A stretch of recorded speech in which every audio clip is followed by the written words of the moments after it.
Perdona que te moleste a estas horas. No pasa nada, Carlas, dime. Nada, verás.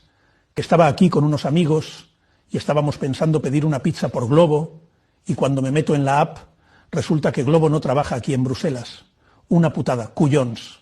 Vaya, pues sí que es una putada, sí. Total, que te iba a preguntar si podías traerme unas pizzas aquí a mi casa de Bruselas. Coño, ¿pero qué quieres?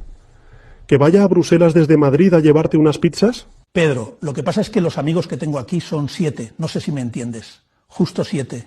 ¿Cómo quieres las pizzas? ¿Con pepperoni? No, con pepperoni no, que se me indigesta. Mejor con fuet y chistorra, mucho más catalán. ¿Quieres algo de beber? ¿Coca-Cola? No, por favor, tráete 2 botellas de vermut.